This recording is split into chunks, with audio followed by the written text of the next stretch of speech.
Very good morning, welcome to Raj news. నేను విజయ్. మొత్తంగా తెలంగాణలో నిన్న జరిగినటువంటి బడ్జెట్ సమావేశాల నేపథ్యంలో ప్రతిపక్షాలు అధికార పక్షం మధ్య చర్చ కావచ్చు, ఆ తర్వాత రేవంత్ రెడ్డి ప్రెస్ మీట్ కావచ్చు, దానికి సంబంధించి మళ్ళీ బీఆర్ఎస్ నేతల కౌంటర్లు కావచ్చు, దీని చుట్టే రాజకీయం తిరుగుతోంది. ఇదే అంశాలకు సంబంధించి మనతో పాటు ఈరోజు డిస్కస్ చేయడానికి సిద్ధంగా ఉన్నారు మా పొలిటికల్ ఎడిటర్ అరవింద్ కొల్లి గారు. వారిని అడిగి అసలు ఏం జరుగుతోంది తెలంగాణ రాష్ట్రంలో రాజకీయం పరంగా కావచ్చు, లేకపోతే బడ్జెట్ పరంగా కావచ్చు, ఇప్పటి ప్రభుత్వం అంటే కాంగ్రెస్ ప్రభుత్వం గత ప్రభుత్వం పైన చేస్తున్నటువంటి విమర్శలకు సంబంధించి కావచ్చు, అసలు మొత్తంగా గత ప్రభుత్వం ఏం సమాధానం చెప్పుకుంటోంది, వాళ్ళ ప్రతి విమర్శ ఏంటి అనే దానికి సంబంధించి కూడా మాట్లాడదాం. అరవింద్ గారు గుడ్ మార్నింగ్ అండి. ఎస్ అరవింద్ గారు, నిన్న బడ్జెట్ సందర్భంగా అధికార పక్షమైనటువంటి కాంగ్రెస్ నేతలు కావచ్చు, ముఖ్యంగా ముఖ్యమంత్రి రేవంత్ రెడ్డి కావచ్చు, గత ప్రభుత్వం పైన, గత ప్రభుత్వ తప్పులపైన, గత ప్రభుత్వ అక్రమాస్తులపైన, లేకపోతే వాళ్ళు చేసినటువంటి అనేక తప్పిదాలపైన ప్రస్తావించారు. వాటిపైన విచారణ చేస్తామంటూ కూడా చాలా క్లియర్గా మెన్షన్ చేయడం జరిగింది. అసలు మొత్తంగా ఏం జరిగింది నిన్న బడ్జెట్ సమావేశాల సందర్భంగా, బడ్జెట్ ప్రసంగం సందర్భంగా క్లియర్గా 6 హామీలు, ఇతరత్ర ఏదైతే 6 గ్యారంటీలు, దానికి సంబంధించినటువంటి క్లారిటీ ఇచ్చే ప్రయత్నం అయితే జరిగింది. అయితే ఒకటి మాత్రం మిస్ అవుతుంది, ఏంటంటే 6 గ్యారంటీల అమలుకు చట్టాన్ని తీసుకొస్తామని రేవంత్ రెడ్డి తన ప్రమాణ స్వీకారం సందర్భంగా చెప్పారు. దానికి సంబంధించినటువంటి కార్యాచరణ ఎక్కడ కనిపించకపోయినప్పటికీ 6 గ్యారంటీలకి సంబంధించిన ఒక్కొక్క దానికి సంబంధించిన అష్యూరెన్స్లు, కేటాయింపులకు సంబంధించి ఒక క్లారిటీ ఇచ్చే ప్రయత్నం, హామీ ఇచ్చే ప్రయత్నం, భరోసా ఇచ్చే ప్రయత్నం చేశారు. ఇది ఇట్లా ఉంటే ఒక ఆసక్తికరమైన అంశం ఏంటంటే రేవంత్ రెడ్డి ప్రతి అంశాన్ని టచ్ చేస్తున్నారు.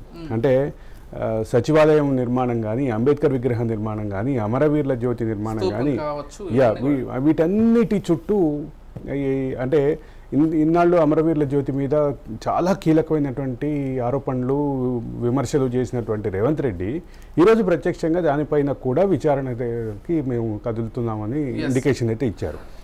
ఇది ఇట్లా ఉంటే చలో కాళేశ్వరం వర్సెస్ చలో నల్గొండ అనేది తెలంగాణ రాజకీయాల్లో కీలకంగా ఉంది. ఒకవైపు కృష్ణా వాటర్ బోర్డులో అంటే కృష్ణా వాటర్ బోర్డుకి సంబంధించిన పూర్తి స్థాయి హక్కులు, నీటి వాటా నిర్ణయించే హక్కులు, నీటి విడుదల నిర్ణయించే హక్కులు కేఆర్ఎంబి తీసేసుకుంది అన్న ప్రచారం నేపథ్యంలో, ప్రచారం ఎందుకంటున్నా అంటే ఆ విషయంలో కొంత వాదోపవాదాలు ఉన్నాయి. ఆ విషయంలోనే ఈఎన్సీని కూడా రాజీనామా చేయించేశారు. అంటే గత 13 సంవత్సరాలుగా ఎక్స్టెన్షన్లో ఉన్నటువంటి ఈఎన్సీని రాజీనామా చేయించారు. ఇటువంటి కీలకమైనటువంటి దశలో ఒకవైపు ఏమో కృష్ణా వాటర్ హక్కుల గురించి 13వ తారీఖు చలో నల్గొండ పేరిట టీఆర్ఎస్ ఒక బీఆర్ఎస్ పిలిపించి కదులుతుంటే, మరో పక్కన కాళేశ్వరం చూసొద్దాం రండి అంటూ ఎమ్మెల్యేలతో పాటు ప్రతిపక్ష నాయకుడిని పిలిచే అంటే బాధ్యత కూడా సాక్షాత్తు ఇరిగేషన్ మంత్రికే. అంటే ఇదేంటి సెటైరికల్ గానా, లేకపోతే ఏ విధంగా చూడాలి దీన్ని? అంటే ఇంట్లో కొంత సెటైర్ ఉంది, ఖచ్చితంగా ఉంది. కానీ వెళ్ళొద్దాం చూసొద్దాం రండి అంటూ ఆహ్వానించడం, కేసీఆర్ని స్వయంగా ఆహ్వానించడానికి ఒక మంత్రిని కేటాయించడం. అంటే జనరల్గా మనకి ఎవరన్నా మంత్రులు అంటే విదేశీ ప్రముఖులు, ప్రధాని, రాష్ట్రపతి ఇట్లాంటి వాళ్ళు వచ్చేటప్పుడు మినిస్టర్ ఇన్ వెయిటింగ్ అని ఒకళ్ళని ఎవరన్నా బాధ్యత ఇస్తారు. అట్లాగే ఇక్కడ ఒక మినిస్టర్ని కేటాయించడం, కొంత ప్రతిపక్ష నాయకుడిని పిలవటానికి ఖచ్చితంగా తీసుకురావాలి అని చెప్పి ఆయన మీద బాధ్యత పెట్టడం. అది అంటే ఉత్తమ్ కుమార్ రెడ్డికి ఆ బాధ్యత అప్పగించడం కూడా కొంచెం అంటే ఇబ్బందికరమైనటువంటి పరిణామంగానే భావించాలి రాజకీయంగా. కేసీఆర్ దాన్ని ఏ రకంగా రిసీవ్ చేసుకుంటారో చూడాలి. అయితే అదే రోజు 13వ తారీఖు వాళ్ళు కృష్ణా వాటర్ చలో నల్గొండ కృష్ణా పరివాహక జిల్లాల రైతులు, ప్రజలతోటి మేము చలో నల్గొండ పెడుతున్నామని వాళ్ళు ప్రకటించారు. కాబట్టి దానికి ఆయన ఇంకో మాట కూడా చెప్పారు రేవంత్ రెడ్డి, ఒకవేళ మీకు ఆ రోజు కార్యక్రమం ఉంటే ఇంకో రోజు పెట్టుకుందాం, ఇంకో రోజు పెట్టుకోవడానికి కూడా ప్రభుత్వం సిద్ధం అన్నారు. అయితే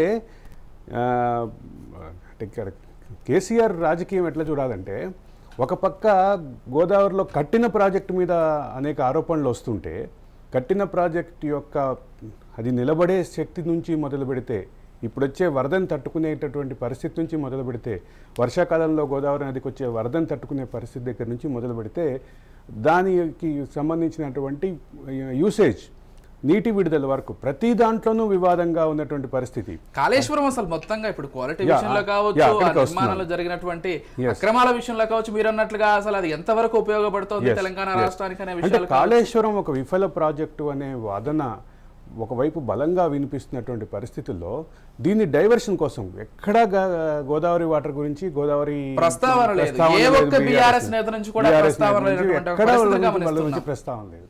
మొత్తం వాళ్ళ అటెన్షన్ అంతా ఇప్పుడు కృష్ణా వాటర్ మీద డైవర్ట్ చేసి మొత్తంగా డైవర్షన్ పాలిటిక్స్ అనుకో 100%. అంటే వాళ్ళ పొలిటికల్ అడ్వాంటేజ్ తీసుకోవడానికి కృష్ణా వాటర్ని ముందుకు తీసుకొస్తున్నారు. అయితే కృష్ణా వాటర్ విషయంలో వివాదాలు దానికి సంబంధించి మనం ఆల్రెడీ ఇంతకుముందే మాట్లాడుకున్నాం.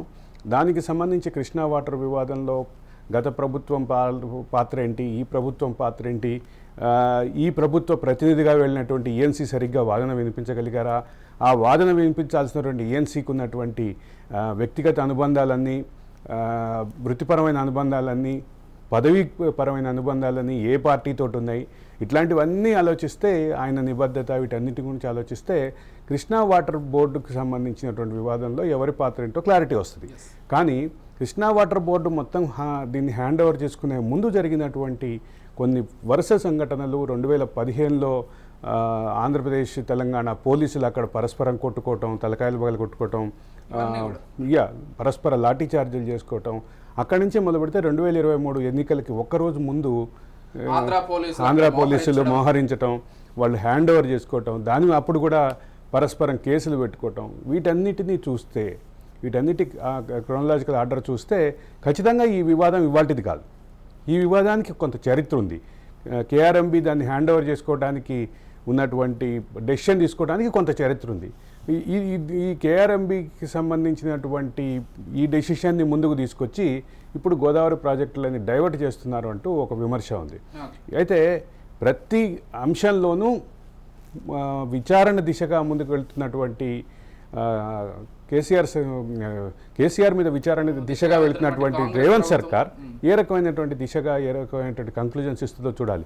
అయితే ఒకటి మాత్రం క్లియర్, ఒకవైపు మున్సిపల్ శాఖలో మొత్తం దానికి సంబంధించినటువంటి పూర్తిగా ఆమూలాగ్రం స్కానింగ్ జరుగుతోంది, రెండో పక్క ఇరిగేషన్ శాఖలో జరుగుతోంది, మరో పక్క ఆర్ఎండ్బి శాఖలో జరుగుతోంది. ఆర్ఎండ్బి శాఖలో 32 కలెక్టరేట్లు, ఇంటిగ్రేటెడ్ కలెక్టరేట్ల నిర్మాణానికి సంబంధించినటువంటి అంశము విస్తృతంగా విచారణ దిశలో ఉంది.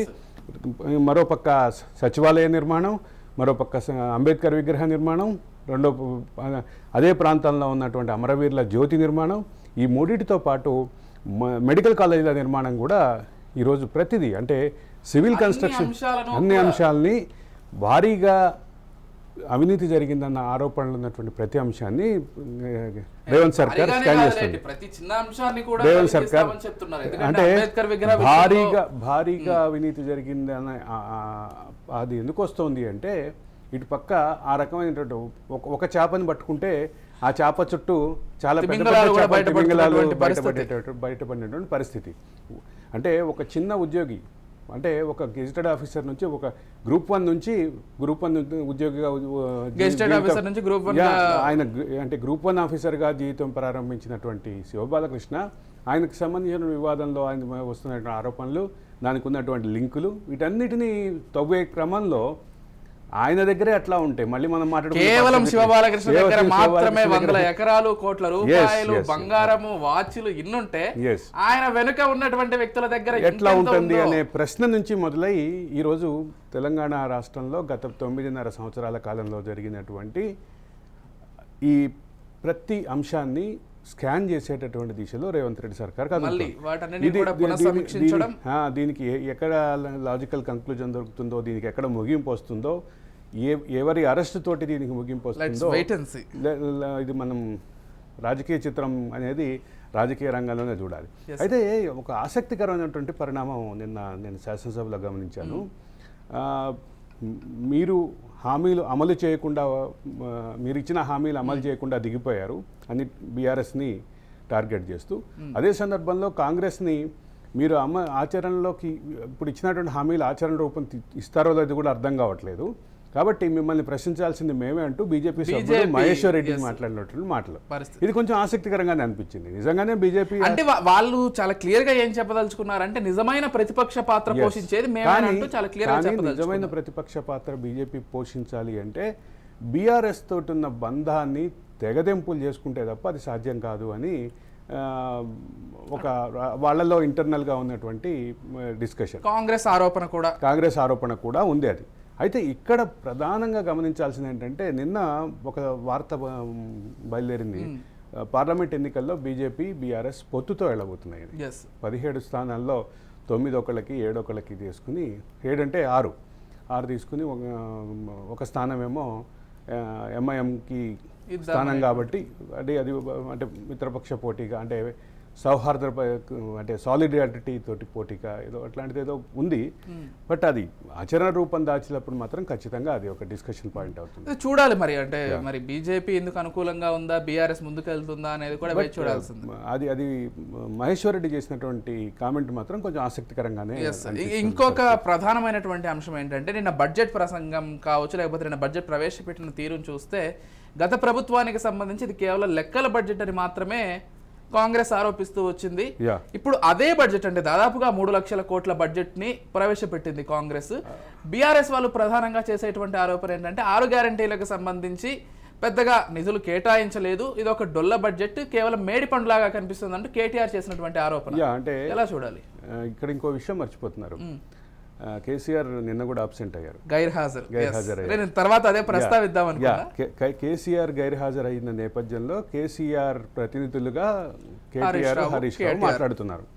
అయితే ఒక ప్రధానమైన అంశం ఏంటంటే ఇక్కడ అంటే రాజకీయాలు, బడ్జెట్ వీటన్నిటిని కాసేపు పక్కన పెడితే ఈ బడ్జెట్లో మరొక కీలకమైనటువంటి అంశం కనిపిస్తోంది.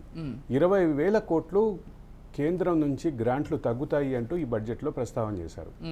20,000 కోట్ల గ్రాంట్లు తగ్గే అవకాశం ఉంది అంటూ ప్రస్తావన చేశారు. ఇది కేంద్ర రాష్ట్ర సంబంధాలు అంటే కేసీఆర్ చాలా భారీగా చెప్పింది, నేను ప్రధాని అవుతా, కేంద్ర రాష్ట్ర సంబంధాల మధ్య అసలు మొత్తం పునర్నిర్వచిస్తాం, గాడ్గిల్ ఫార్ములా ఇంప్లిమెంట్ చేస్తాం, ఎప్పుడో మర్చిపోయినటువంటి విషయాలన్నింటినీ మళ్ళీ ముందుకు తీసుకొస్తాం, రాష్ట్రాలకి విరివిగా బడ్జెట్ ఇచ్చేస్తాం.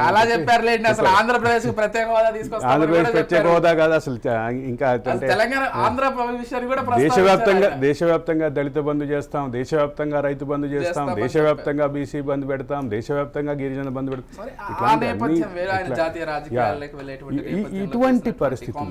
ఇటువంటి పరిస్థితుల్లో దీన్ని మొత్తాన్ని ఆలోచిస్తే ఎక్కడ ఆగుతుంది? 20,000 కోట్లు తగ్గటాన్ని వాస్తవంగా కేసీఆర్ పార్టీ మాట్లాడాల్సిన పాయింట్ అది. కేంద్రం నుంచి 20,000 కోట్లు తగ్గుతాయని అంచనా వేస్తున్నారు. కేంద్రం ప్రవేశపెట్టిన ఓటాన్ అకౌంట్ బడ్జెట్ మీద 20,000 కోట్లు ఎక్కడైతే తగ్గుతున్నాయని మీరు దాన్ని బేస్ చేసుకుని మీరు ఏదైతే చెప్పారో ఇది రాష్ట్రానికి కేంద్రం చేస్తున్న అన్యాయం అంటూ బీజేపీని టార్గెట్ చేస్తూ మాట్లాడాలి. ఈరోజు బీఆర్ఎస్ ముందు ఉన్నటువంటి ప్రధాన కర్తవ్యం ఏంటి? రాష్ట్రానికి రావాల్సిన 20,000 కోట్ల గత సంవత్సరం నుంచి వచ్చే వాటాలో ఈ సంవత్సరం 20,000 కోట్లు తగ్గుతోంది. దీన్ని మీరు రాష్ట్రానికి జరుగుతున్న అన్యాయంగా మాట్లాడాలి. ఇక్కడ ఇది వదిలేసి రెగ్యులర్గా అంటే సాధారణమైన విమర్శలు, ఎక్కడ స్పెసిఫిక్ విమర్శలు కాదు. ఇక్కడ ఇంకో విషయం ఏంటంటే గత 10 ఏళ్ల నుంచి కూడా కేంద్రం ఇచ్చేటువంటి పూర్తి గ్రాంట్స్ ని ఏ మాత్రం బీఆర్ఎస్ ఉపయోగించుకోవట్లేదు. అది ఆవాస్ యోజన అంటే రెండు విషయాలు చెప్పాలి. ఆవాస్ యోజన విషయంలో మేము డబుల్ బెడ్రూమ్ ఇల్లు కడుతున్నామని ఏదైతే ఊరించారో అది పక్కన పెడితే, ఆవాస్ యోజన విషయాన్ని పక్కన పెడితే కేంద్రం గ్రాంట్లుగా ఇచ్చేది, లోన్గా ఇచ్చేటటువంటి నిధులని డైవర్ట్ చేశారంటూ తెలంగాణ 10 ఏళ్ల పాలన మీద ప్రధానమైనటువంటి విమర్శ ఉంది. గ్రాంట్లుగా ఇచ్చేది అంటే గ్రాంట్లు ఇచ్చేటప్పుడు ఏం చేస్తారంటే స్పెసిఫిక్ పర్పస్ గ్రాంట్ అంటారు దాన్ని. మరుగుదొడ్లకు కట్టాలని పంపించిన నిధులను మరుగుదొడ్లకి మాత్రమే వాడాలి, వాటి స్పెసిఫిక్ పర్పస్ గ్రాంట్ అంటారు. నాకు తెలిసి సంబంధం లేకుండా చాలా గ్రాంట్లను తీసుకెళ్లి కాళేశ్వరంలో. నేను అక్కడికే వస్తున్నా. కాళేశ్వరంతో సహా వివిధ ప్రాజెక్టులకి, అదే సందర్భంలో వివిధ స్కీములకి, కేసీఆర్ బ్రాండ్ స్కీములకి కేంద్ర ప్రభుత్వం పంపించిన నిధులని వాడారు అని ఒక విమర్శ అయితే ఖచ్చితంగా ఉంది. అది కూడా ఇప్పుడు రేవంత్ రెడ్డి చేస్తున్నటువంటి విచారణలో తేలేటటువంటి అవకాశం ఉంది. అది తేలితే బీజేపీ బీఆర్ఎస్ మధ్య బంధం ఎట్లా ఉంటుంది, వీళ్ళ రాజకీయపరమైనటువంటి విమర్శలు ఎట్లా ఉంటాయి కూడా కొంచెం ఆసక్తికరమైనటువంటి పరిణామమే విజయ్. మొత్తంగా అంటే రేవంత్ రెడ్డి కొన్ని డెసిషన్స్కి సంబంధించి కూడా ఇటు ప్రతిపక్షాలు కొంత కామెంట్ చేస్తున్నాయి. అంటే తెలంగాణ తల్లి విగ్రహాన్ని మార్పు చేయడం కావచ్చు, లేకపోతే సరే రాష్ట్ర గేయాన్ని ప్రకటించారు, అది ఓకే, కానీ ఈ విషయంలో అంటే తెలంగాణ తల్లి విగ్రహానికి నగలు ఉండకూడదు అనేటువంటి ఒక ప్రస్తావనని కూడా బీఆర్ఎస్ తీసుకొస్తుంది. దీని మీద సోషల్ మీడియాలో చాలా విస్తృతంగా చర్చ జరుగుతుంది, అంటే విమర్శలు వినిపిస్తున్నాయి. అంటే బీఆర్ఎస్ సానుకూలంగా ఉండేటటువంటి బీఆర్ఎస్ సానుభూతి పరులు ఏం చేస్తున్నారంటే, రేవంత్ రెడ్డి కుటుంబ సభ్యులు నగలు వేసుకోవచ్చు కానీ తెలంగాణ తల్లి వేసుకోకూడదా అంటూ ఒక ప్రచారం స్టార్ట్ చేశారు. ఇది రేవంత్ రెడ్డికి సంబంధించినటువంటి వ్యక్తిగతమైనటువంటి విమర్శగా చూస్తే వదిలేయచ్చు, కానీ రేవంత్ రెడ్డి మీద చేస్తున్నటువంటి విమర్శల్ని కాంగ్రెస్ ఎట్లా తీసుకుంటుందో కూడా చూడాలి. అయితే ఇక్కడ ఒక ఇక్కడ మరి కాంగ్రెస్ చేయలేదంటారా? కాంగ్రెస్ కూడా కవితలాగా ఉందా విగ్రహం? అక్కడికి వస్తున్నా. ఇక్కడ ప్రధానమైన అంశం ఏంటంటే, ఈ వివాదంలో తెలంగాణ ఎమోషన్ని టచ్ చేయడానికి, తెలంగాణ ఉద్యమ సమయంలో ఉధృతంగా ఉన్నటువంటి ఎమోషన్ని టచ్ చేయడానికి రేవంత్ రెడ్డి చేసిన ప్రయత్నంగా చాలా గట్టి ప్రయత్నం. అంటే తెలంగాణ ఉద్యమం సమయంలో జయ జయ హే గీతాన్ని ఖచ్చితంగా ప్రతి ఒక్కళ్ళు ఓన్ చేసుకున్నారు. అదొక సబ్బండ వర్గాల భావానికి, సబ్బండ వర్గాల అభిప్రాయాలకి ప్రతీకగా ఉంది. దాంట్లో అనేక అంశాలు అంటే అన్ని కులాలని, అన్ని మతాలని, అన్ని వర్గాలని కలుపుకుపోయేలాగా ఉన్నటువంటి గీతం అది. దాన్ని అందరూ ఓన్ చేసుకున్నారు. అది ఆ ఎమోషన్ని వాళ్ళు టచ్ చేస్తున్నారు రేవంత్ రెడ్డి. అట్లాగే టీఎస్ టీజీ వివాదం కూడా చాలామంది బండ్ల మీద అంటే ఏపీ తీసేసి టీజీ పెట్టుకున్నారు. అదొక క్యాంపెయిన్ లాగా జరిగింది. ఇప్పుడు మళ్ళీ టీజీగానే నోటిఫై చేసింది కేంద్ర ప్రభుత్వం టీజీగా నోటిఫై చేస్తే మళ్ళీ కేంద్ర ప్రభుత్వంతో లైజనింగ్ చేసి టీఎస్ కావాలి అని చెప్పి లైజనింగ్ చేసి తెచ్చుకున్నారు. అంతకుముందు టీజీగానే కేసీఆర్ కూడా ఒప్పుకున్నటువంటి పరిస్థితి. అది ఇప్పుడు ఆ రకంగా ఎమోషన్ని టచ్ చేస్తున్నారు. అంటే నిద్రాణంగా ఉద్యమకారుల మనసుల్లో ఉన్నటువంటి భావాన్ని ఇవాళ తట్టి లేపుతున్నాడు రేవంత్ రెడ్డి. పోతే కేంద్ర ప్రభుత్వ విషయానికి వస్తే, నిన్న పార్లమెంట్లో మోదీ ప్రసంగం ప్రధానంగా దాని గురించే దేశవ్యాప్తంగా చర్చ కూడా జరుగుతోంది. గత 5 ఏళ్లలో మేము సాధించినటువంటి ప్రగతికి సంబంధించి కావచ్చు, లేకపోతే గత 5 ఏళ్లలో మా ప్రభుత్వం దేశాన్ని ఏ విధంగా ముందుకు తీసుకెళ్లింది, ఒక్క అడుగు కూడా వెనక్కి వేయనీయలేదు, రామ మందిర నిర్మాణానికి సంబంధించినటువంటి చర్చలో భాగంగా ప్రధాని మోదీ చేసినటువంటి కామెంట్స్, మొత్తం కామెంట్స్ని ఎలా చూడాలి, అసలు మొత్తంగా మోదీ ప్రసంగం 17వ లోక్సభకి సంబంధించి చివరి ప్రసంగానే భావించాలి. కాబట్టి 17వ లోక్సభ చాలా అద్భుతమైనటువంటి లోక్సభ. ఎందుకు అంటే అనేక విపత్తులు చూసాం. ముఖ్యంగా కరోనా లాంటి విపత్తుని ఈ 17వ లోక్సభ ఫేస్ చేసింది. దగ్గర నుంచి మొదలు పెడితే ఎంపీలు కూడా తమ వేతనాల్లో కోత విధించడానికి దాదాపు 30% విరాళంగా ఇచ్చారు. కోత అంటే తామే కోత విధించుకొని 30% విరాళంగా ఇచ్చారని చెప్పారు. ఇక్కడ నుంచి మొదలు పెడితే అనేక విషయాల్లో 17వ లోక్సభకు ఉన్నటువంటి సిగ్నిఫికెన్స్ అని చెప్పే ప్రయత్నం చేశారు ఆయన. అదే సందర్భంలో ఇప్పుడు వరకు 2 టర్ముల పాలన అద్భుతమైనటువంటి ఫలితాలు ఇచ్చింది, మరింత ముందుకు తీసుకెళ్తాం అభివృద్ధిని అని చెప్పారు. అయితే ఆ విషయంలో కొంత విభేదాలు, వాదాలు ఉన్నప్పటికీ ఒక భరోసా ఇచ్చేటటువంటి ప్రయత్నం అయితే చేశారు. మళ్ళీ మూడోసారి కూడా మేమే వస్తాం. వాళ్ళు తీసుకున్నటువంటి కొన్ని డెసిషన్స్ కూడా ప్రస్తావించారు. ఆర్టికల్ 360 రద్దు కావచ్చు, ఇటువంటి డెసిషన్స్ కూడా ప్రధానంగా ప్రస్తావించారు. బాగా ఫర్మ్గా ఉన్నాం మేము, దేశం కోసమే ఇవన్నీ చేశామని చెప్పే ప్రయత్నం చేశారు. వీటన్నిటికీ సంబంధించినటువంటి ఒక ప్రస్థానంలో ఎక్కడ మేము రాజీ పడలేదు అన్న క్లారిటీ ఇస్తూనే, రాజీ పడబం అనే దేశం కోసమే, దేశం అభివృద్ధి కోసమే మీదంతా చేస్తున్నామని క్లారిటీ ఇచ్చే ప్రయత్నం చేశారు. ఇక్కడ ఒక విషయాన్ని మనం గమనించాల్సి ఉంటుందేమో. అంటే మీరు అన్నట్లుగా 17వ లోక్సభ పార్లమెంట్లో చివరి ప్రసంగం ప్రధానిగా ఆయన. ఇటువంటి పరిస్థితుల్లో చివరి ప్రసంగాన్ని రామ మందిరంపై పెట్టడం అంటే హిందువుల ఓటు బ్యాంక్ నే ప్రధానంగా టార్గెట్ గా చేసుకున్నటువంటి పరిస్థితి గమనించారో లేదో, రామ మందిరంకి సంబంధించినటువంటి చర్చని స్వల్పకాలికంగా తీసుకుని దానికి సంబంధించినటువంటి సమాధానం ఇచ్చే క్రమంలో మోడీ చేసినటువంటి మాటలు, రామ మందిరం క్రెడిట్ని తాము క్లెయిమ్ చేసుకునే విషయంలో ఎక్కడా రాజీ పడలేదు. రామ మందిరం కట్టడాన్ని దాన్ని ఒక ఒక క్రెడెన్షియల్గా ఒక పూర్తి స్థాయి ఈ విజయంగా చెప్పుకోవడంలో ఆయన ఎక్కడ రాజీ పడలేదు. అదే సందర్భంలో ఆయన చాలా స్పష్టంగా రామ మందిర నిర్మాణానికి ఉన్నటువంటి క్రెడిట్ని పూర్తిగా తన ఖాతాలోనే వేసుకున్నారు. తన ఇన్ ద సెన్స్ తమ బీజేపీ ఖాతాలోనే వేసుకున్నారు. అంటే టు బి ఫ్రాంక్ అది మోదీ ఖాతా అనే విస్తృతంగా ప్రచారం జరుగుతుంది. వాస్తవంగా వస్తే మోడీ ఖాతాగానే చెప్పాలి, విస్తృతంగా ప్రచారం జరుగుతుంది. అంటే బీజేపీ వాళ్ళు చెప్తున్నట్టుగా మోడీ గనక లేకపోతే రామ మందిరం ఇంత తొందరగా సాకారం అయ్యేది కాదు అనే మాట ఏదైతే ఉందో అది ఖచ్చితంగా ఆ రకమైనటువంటి డిస్కషన్ అయితే బీజేపీలో అంతర్గతంగా ఉంది. బయట దాన్ని బలంగా బయటికి తీసుకెళ్ళి మూడోసారి మోడీని మళ్ళీ కుర్చీలో కూర్చోబెట్టాలన్న ప్రయత్నంలో బీజేపీ ఉంది. రైట్. పోతే ఆంధ్ర రాజకీయాలు మొత్తంగా ఢిల్లీ చుట్టే తిరుగుతున్నాయని చెప్పుకోవాలి. మొన్న తెలుగుదేశం, నిన్న వైసీపీ, రేపో ఎల్లుండో పవన్ కళ్యాణ్ జనసేన తరపున వెళ్ళి బీజేపీతో చర్చలు. నాకు తెలిసిన సమాచారం ప్రకారం పవన్ కళ్యాణ్ ఇవాళ వెళ్తున్నారు. పవన్ కళ్యాణ్ వెళ్తున్నారు. అంటే ఒక పక్కనేమో చంద్రబాబుని ఎన్డీఏని విస్తృతపరిచే క్రమం. ఇక్కడ ఒక విషయం, చంద్రబాబు ఆయనంతటా ఆయన బీజేపీని కలుపుకుని వెళ్ళాలనేటువంటి ఒక ప్రయత్నంలో ఉన్నారు, లేకపోతే బీజేపీ ఎన్డీఏని విస్తృతంగా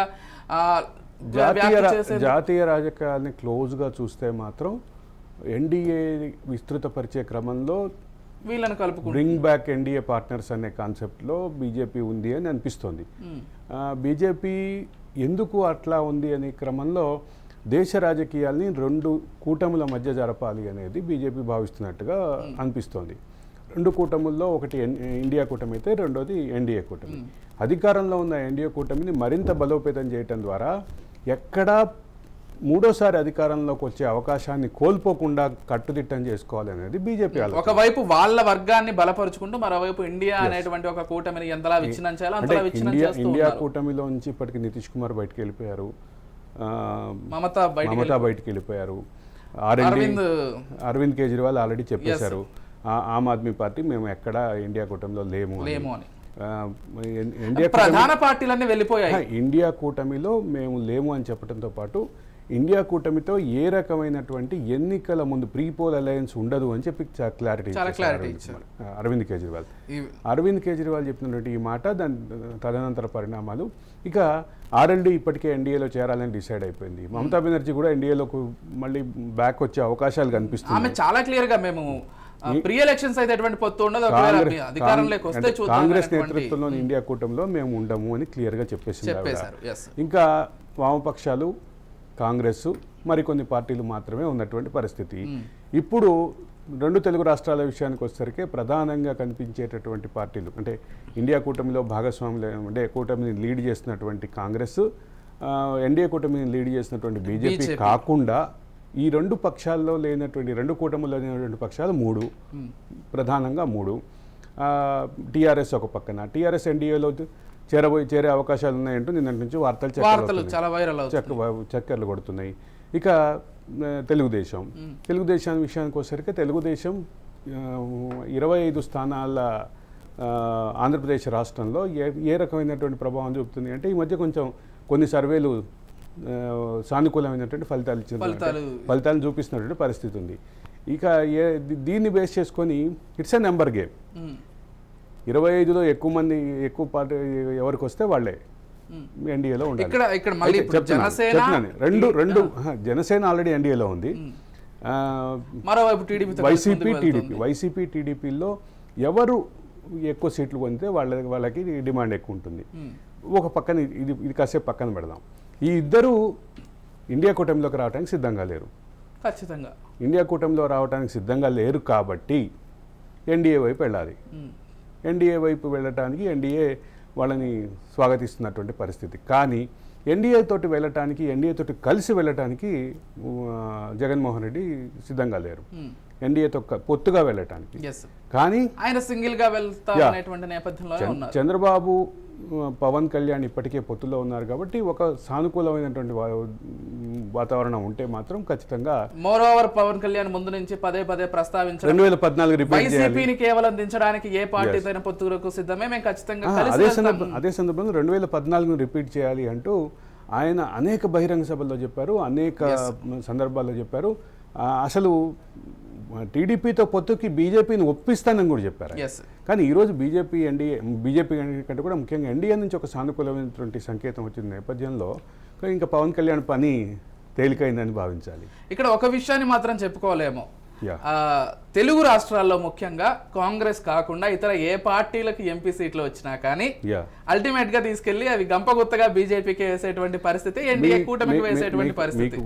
ఒక విషయం చెప్తాను. గత 5 సంవత్సరాల్లో ఎన్డీఏ ప్రవేశపెట్టిన ఏ చట్టాన్ని ఇక్కడున్న నేను చెప్పిన 3 ప్రధాన పార్టీలు వ్యతిరేకించలేదు. ఎన్డీఏ సభ్యుల కంటే ముందు వీళ్ళు సపోర్ట్ చేశారు. రాష్ట్రపతి స్వయంగా ఒక బిల్లు ప్రవేశపెట్టే టైంలో ఫ్లైట్ వేసుకొని వెళ్ళి మరి ఓటేసినటువంటి పరిస్థితి. రాష్ట్రపతి ఉపరాష్ట్రపతి ఎన్నికల్లో ఖచ్చితంగా ఎన్డీఏ పక్షానే ఉన్నారు, బహిరంగంగా ఎన్డీఏ పక్షాన ఉన్నారు. అన్ని నిర్ణయాలకు అన్ని చట్టాలకు ఈ 3 పార్టీలు అండగా దండగా నిలబడ్డాయి. చివరికి రైతు చట్టాల విషయంలో కూడా రైతు బాంధవులుగా చెప్పుకునేటటువంటి వాళ్ళు కూడా ఈ 3 పార్టీల వాళ్ళు కూడా రైతు చట్టాలు అంటే యావత్ రైతాంగం వ్యతిరేకించినట్టుగా చెప్పినటువంటి రైతు చట్టాలకు కూడా చివరికి మోడీ రైతు చట్టాల విషయంలో క్షమాపణ చెప్పారు. కానీ ఆ రైతు చట్టాల విషయంలో కూడా వీళ్ళు ఎక్కడా కాంప్రమైజ్ అవ్వలేదు, మోడీ పక్షానే ఉన్నారు, ఎన్డీఏ పక్షానే ఉన్నారు. అంటే మధ్యలో అంటే వేయాల్సిన ఓట్లు వేసేసి ఇక్కడ ఉన్నటువంటి రాష్ట్ర ప్రభుత్వంలో లేకపోతే రాష్ట్ర రాజకీయాల్లో కొంత వ్యతిరేకంగా కామెంట్స్ అయితే చేశారు.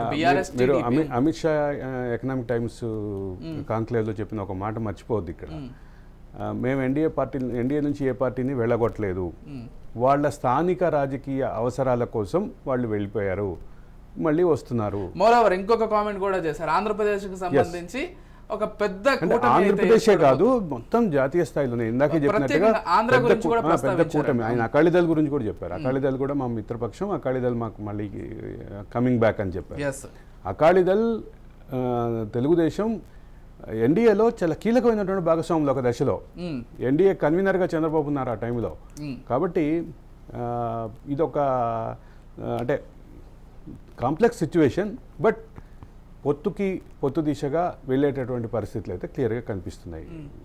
జగన్ పరిస్థితి ఏంటంటారు? జగన్ వెళ్ళి కలవడం అంటే వైసీపీ తరపు నుంచి వాళ్ళు చాలా క్లియర్ గా మేము రాష్ట్ర ప్రయోజనాల కోసం వెళ్ళాం, రాష్ట్రానికి కావాల్సినటువంటి నిధుల కోసం జగన్ పొత్తును ఆశించట్లేదు, బట్ బ్లెస్సింగ్స్ ఆశిస్తున్నాడు. Blessings is different then alliance. కానీ బీజేపీ రాష్ట్రంలో బలపడాలని కోరుకోదా? Blessings is different then alliance.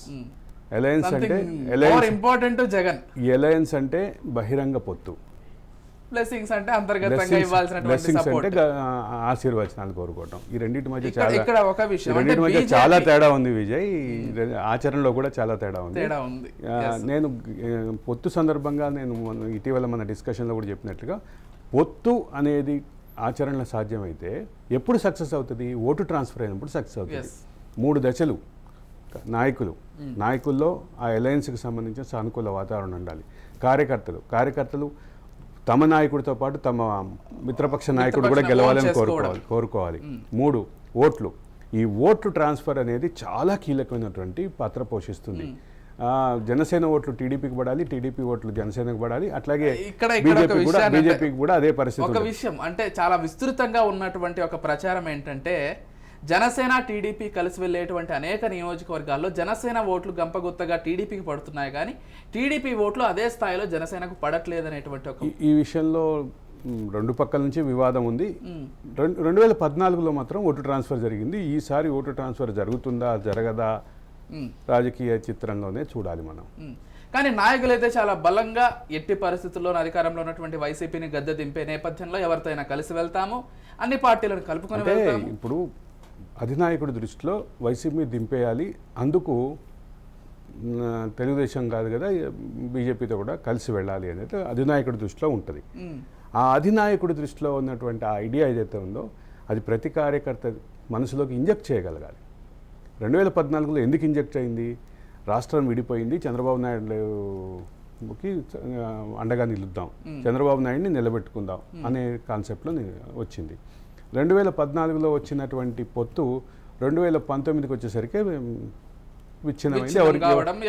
ఎవరి దారిలో వాళ్ళు పోటీ చేశారు. పోటీ చేసినటువంటి ఈ క్రమంలో జనసేన 175 నియోజకవర్గాల్లో దాదాపు 120-130 నియోజకవర్గాల్లో పోటీ చేసింది. కానీ స్వయంగా అధ్యక్షుడికి ఓటు వేసి గెలిపించలేని కార్యకర్తల పరిస్థితి అది. ఆ కార్యకర్తలు, ఆయన పార్టీ కార్యకర్తలు బలంగా ఉన్నప్పటికీ తెలుగుదేశాన్ని ఓడించాలి అన్న కసి ఆ రోజు కనిపించింది అనేది నా బొట్టి వాళ్ళకే అనిపించింది. తెలుగుదేశాన్ని ఓడించడానికి అవసరమైతే వైసీపీకైనా ఓటేస్తాం కానీ అనే వేగం కనిపించింది. ఈసారి ఎట్లా ఉంటుందో చూడాలి. బట్ ఈసారి పై స్థాయిలో మాత్రం రెండు రాష్ట్రాలకు సంబంధించి అన్ని పార్టీల ప్రస్తావన తీసుకున్నాం. ఒక పార్టీని, ఒక వ్యక్తిని మాత్రం మర్చిపోయాం. అదే షర్మిల గారు కాంగ్రెస్ పిసిసి అధ్యక్షురాలిగా ఏపీలో వ్యవహరిస్తున్నారు. ఇక్కడ ఒక విషయాన్ని ప్రస్తావించాలి. 175 నియోజకవర్గాలకు సంబంధించి వారు ఏదైతే పూర్తిగా అభ్యర్థులను ఆహ్వానించారో 700కు పైగా అప్లికేషన్లు వచ్చాయి. 805 పూర్తిగా 805. దాని తర్వాత మళ్ళీ 29వ తారీఖు వరకు ఎక్స్టెన్షన్ ఇచ్చారు. 25 పార్లమెంట్ నియోజకవర్గాలకు సంబంధించి కూడా దాదాపు 100 కలిపి 805 వచ్చినాయి. అంటే మొత్తం 175 కొంత ప్రభావం చూపిస్తున్నారు ఎక్కడో. అంటే ఒకటి మాత్రం వాస్తవం, ఇక్కడ రెండు ఫ్యాక్టర్స్ చూడాలి. ఒకటి కాంగ్రెస్ ఫ్యాక్టర్. కాంగ్రెస్కి ఓట్లు అభ్యర్థులు రావటం నిజంగా ఆశ్చర్యకరం.